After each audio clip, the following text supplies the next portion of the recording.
আজকে চলে এসেছে আবারও একটা নতুন রান্না নিয়ে। আজকে তোমাদের সাথে শেয়ার করব একদম লাল লাল ঝাল ঝাল পাবদা মাছের ঝালের রেসিপি। তো এখানে দেখতেই পাচ্ছ নুন হলুদ মাছগুলোতে মাখিয়ে নিয়েছি। আর এদিকে কি কি লাগবে, এখানে টমেটো কুচি, এখানে অল্প রসুন আদা আর কাঁচা লঙ্কার পেস্ট করা আছে, আর এখানে পেঁয়াজ কুচি, আর এখানে কিছু বেসিক মশলাও রেখে দিয়েছি। তো এখানে সব সরঞ্জাম রেডি। এবার চলো রান্নাটা শুরু করা যাক। এখানে আমি প্যানের মধ্যে একটু সর্ষের তেল নিয়ে নিয়েছি, সেটা ভালো করে গরম করে তার মধ্যে এক এক করে আমি মাছগুলো ছেড়ে দেবো। তো একটু ছেটে, সেটা সাবধানে, তো তোমরা যারা রান্না করো জানোই। তো এক এক করে এখানে সুন্দর করে মাছগুলোকে ছেড়ে দিচ্ছি। মাছগুলো সাইজগুলো দেখতে পাচ্ছ কতটা বড়, তাই একসাথে অনেকগুলো ভাজা যাচ্ছে না। তো এক এক করে ভেজে এখানে সুন্দর করে পাশে রেখে দিচ্ছি। তো এখানে দেখো প্রত্যেকটা মাছই আমার প্রায় ভাজা কমপ্লিট হয়ে গিয়েছে। এরপরে শুরু করব নেক্সট প্রিপারেশানে। তো এখানে তেলের মধ্যে কালো জিরে দিয়ে নিলাম, তার মধ্যে দিয়ে দেবো কাঁচা লঙ্কা। কালো জিরে কাঁচা লঙ্কাটা দিয়ে কিছুক্ষণ একটু সুন্দর করে টেলে নিতে হবে, একটা স্মেল আসবে, তোমরা বুঝতেই পারবে। আর এই স্মেলটা কিন্তু দারুণ লাগে।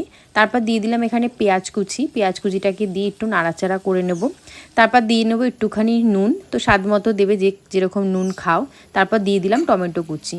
জিনিসটাকে সুন্দর করে নাড়িয়ে চাড়িয়ে নেব। যখন একটু পেঁয়াজ আর টমেটোটা গলে আসবে, এরপর তার মধ্যে অ্যাড করে দেবো বাটা মশলাগুলো। বাটা মশলা দিয়ে সুন্দর করে এটাকে নাড়িয়ে চাড়িয়ে নিতে হবে। এবার মশলাটা কষাতে হবে, তো কিছুক্ষণ সময় লাগবে। তার মধ্যে দিয়ে দেবো এবারে গুঁড়ো মশলাগুলো, হলুদ গুঁড়ো, তারপরে জিরে গুঁড়ো, অল্প ধনে গুঁড়ো, আর শেষের দিকে অল্প একটুখানি লঙ্কা গুঁড়ো।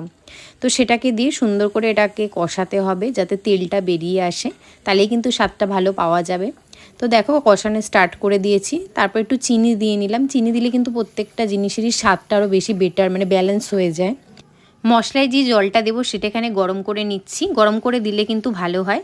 তো অ্যাড করে দিয়েছি ঝোলটা, তারপরে সুন্দর করে একটু নাড়িয়ে চাড়িয়ে নেব। হালকা ফুটে আসলে এর মধ্যে এক এক করে আমি মাছগুলো ছেড়ে দেবো। তো দেখো এখানে পরপর মাছগুলো দিয়ে দিচ্ছি লম্বা লম্বা করে। খুব বেশি টাইম ফোটাতে হবে না। তো এখানে মাছগুলো পুরোটা দিয়ে দিচ্ছি। তো এটা একটু সাবধানেই নাড়াচাড়া করতে হবে, মাছ ভেঙে যেতে পারে। দেখো এখানে মাছগুলোকে একটু ডুবিয়ে ডুবিয়ে দিলাম, তারপর এটা কিছুক্ষণ ফোটাতে হবে। তো আমি কিছুক্ষণ ঢেকে দেবো যাতে ভালো করে মানে মাছের মধ্যে ঝোলটা ঢুকে যায়। তো দেখো ঢেকে দিলাম। তো বেশিক্ষণ না, 5 থেকে 6 মিনিট ঢেকে এরকমভাবে ফুটালেই কমপ্লিট হয়ে যাবে আমাদের পাবদা মাছের ঝাল। তো দেখো রেডি গরম গরমে ভাতে খাওয়ার জন্য। তো কিরম লাগলো রেসিপিটা অতি অবশ্যই জানাবে, এটা কিন্তু আমার মায়ের থেকে আমার শেখা। তো আজকের জন্য টাটা, দেখা হচ্ছে আবার নতুন কোনো ভিডিওতে, বাই।